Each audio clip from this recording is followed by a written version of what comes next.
changes in began showing symptoms after eating corn fufu, a staple dish. Fortunately, the mother and her three children succumbed.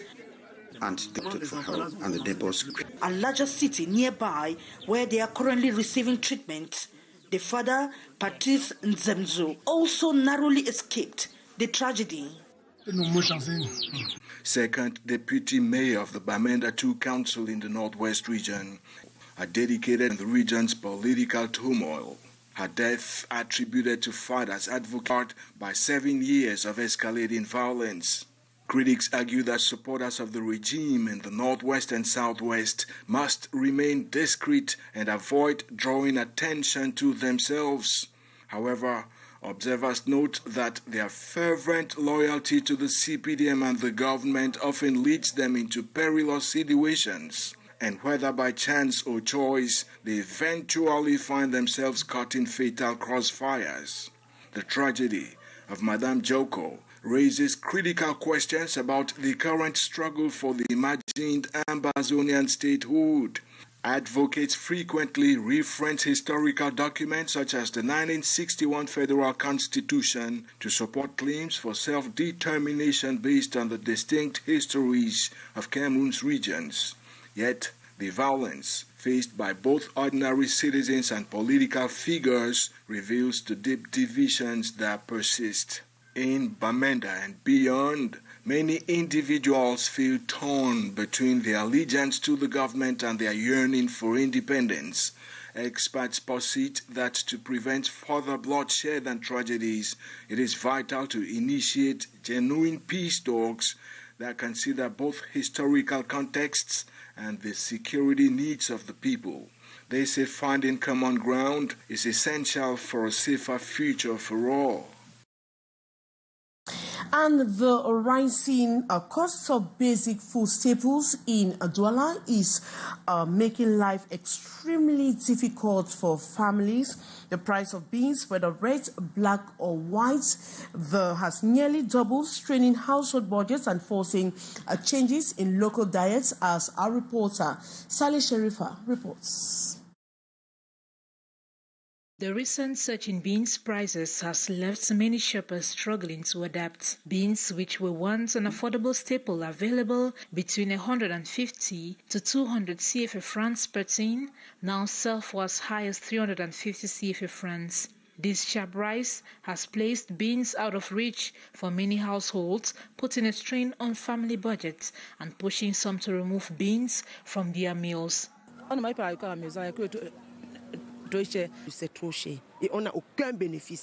For local street food vendors, the cost of beans has also led to difficult decisions. Vendors who rely on beans to prepare their dish are now serving smaller portions to manage costs, leading to complaints from regular customers who feel they are receiving less value for their money. C'est trop petit, trop petit. Poor infrastructure has driven up transport expenses significantly, impacting food prices across Douala.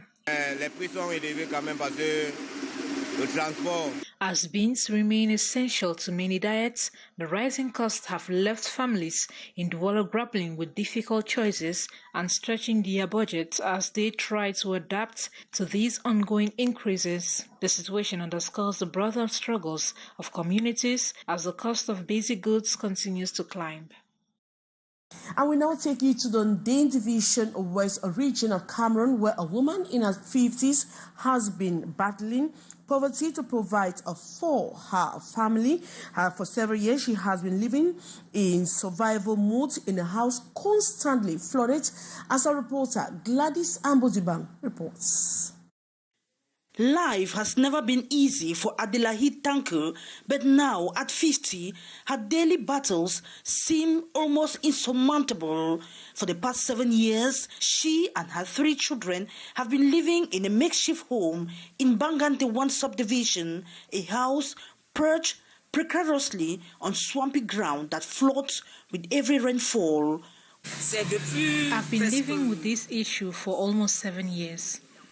There were no problems before, but after the bridge behind was poorly built, frequent flooding began, causing ongoing water issues and except. It's terrible. A few days ago, she told me something was moving in the water inside her home. We found a snake and killed it. It's upsetting to think she and her children live in such a condition. The situation becomes even more dire during the rainy season. Water levels inside the home rise so high that Adelaide often has to rely on neighbors to help her lift her bed just to keep it dry. Her children are left to study in an environment where dampness clings to every surface, making concentration difficult and their health vulnerable. When I want to read, I climb onto the bed and read there. Adelaide has been disabled since the age of 4, adding yet another layer of difficulty to her daily routine. But despite her physical limitations, she fights tirelessly to meet her children's needs. Abandoned by their father, she scraps by with the help of a few supportive friends and by selling vegetables, mainly ndolé, a local green leaf vegetable. I am a single mother working tirelessly to support my children alone, but I am struggling to survive. My ndolé business isn't enough to pay for their school fees, and now they are at risk of missing exams. I can't afford health care for myself or the children, and our living conditions are poor with constant illness. I am pleading for assistance to improve our lives. Only the Lord can touch your heart to help us. As night falls and the humidity thickens, Adelaide's thoughts turn to her children's future. She dreams of a better life for them, a life where they can live in a safe, dry, and dignified home. And inhabitants of Bonabasem, Cameroon's economic hub, are stranded as their homes are constantly flooded, with each rainfall deep stagnant water paralyzes activities in these parts of the littoral region. They woke up yesterday once again to the unpleasant situation following heavy rains in the economic city. More on the story with our reporter, Saleh Sherifa. Pascal has braved the floodwaters this morning to open his shop, despite the surrounding area at Pont Bonabasem being inundated. Many other shops remained closed and activities here are timid. We have suffered a lot here because of this water. We have not been able to walk. Right there, water flooded shops. The gutters are blocked. Water cannot flow. Last month, we rescued a child almost drowning in this water. Movement has been paralyzed following the heavy rains that hit the capital city earlier this October 29. Pedestrians struggle to wade through the water, while motorbike riders meander cautiously. Other vehicles grapple with the unknown depths of the flood or opt for the wrong side of the road, fully aware of the risks involved. The place is not too well, and you can easily come this way and then you have accident here. You will not have anything to say, so it's not so good. C'est déplorable. It is deplorable. It is not easy for us. Vehicles are blocked here. We are calling on the authorities to save us from this misery. At another end of the neighborhood, Louise is trying to mend her soaked furniture. A resident for 24 years, she is increasingly frustrated by the worsening situation. I now put stones outside to warm up food for the children. I can't use the stove in there. Where cook is inaccessible. This water here can last for 2 days before disappearing. Efforts by the Bonabasem residents to ameliorate the flood have proven futile. We try to open the gutters, but they still go back to being blocked. Inhabitants of this neighborhood suffer a lot. They are tired of cleaning them. We had decided in the meeting that we'll clean the gutters every Sunday. We have been doing that and we are really tired. The local population is urgently calling for solutions to this recurrent crisis. And that was a report by Lato Cynthia. Now, after that of 2005, the fourth generation population census is in gestation in Cameroon, important operation, and the life of a nation, figures that contain a sex, age, and key elements of government's policy. The census reflects the needs of the population in each locality for proper planning. With the 2025-2026 elections in the horizon, the new generation population census imperative experts hold. More with our reporter, Beatrice Ngamu. After the population census of 1976, 1987, and then 2005, demographic statistics same. The data since then is estimation, which does not in any way give justice to the policy and decisions taken on behalf of the people.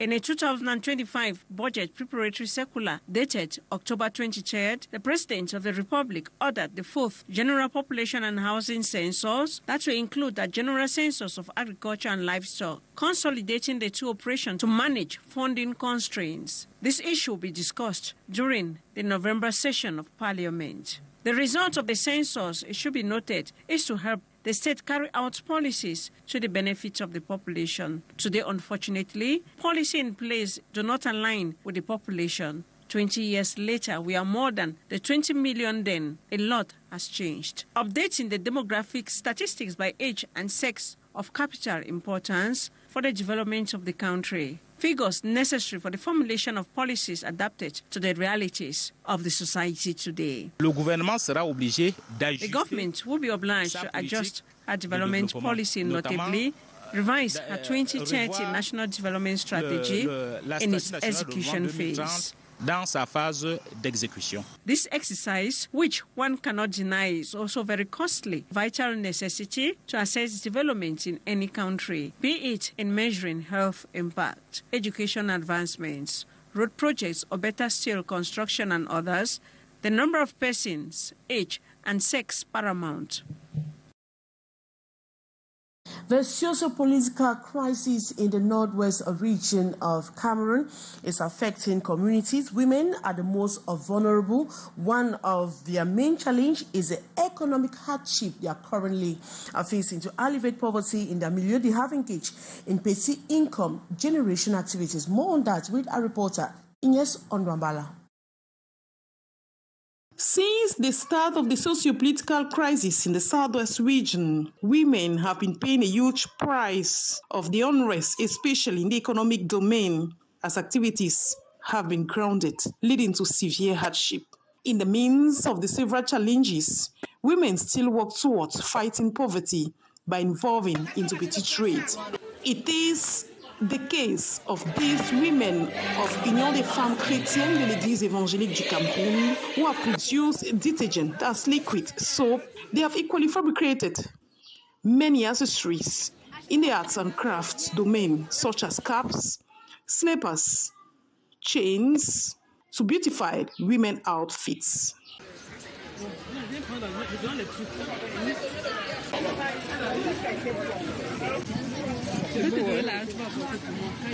Today they have program to show us how they are living in society, how they are sharing, and what they can offer to their brothers and sisters who can come and celebrate with them. Today I think they are showing a good example. Besides these, varieties of dishes are being presented to the church and the community.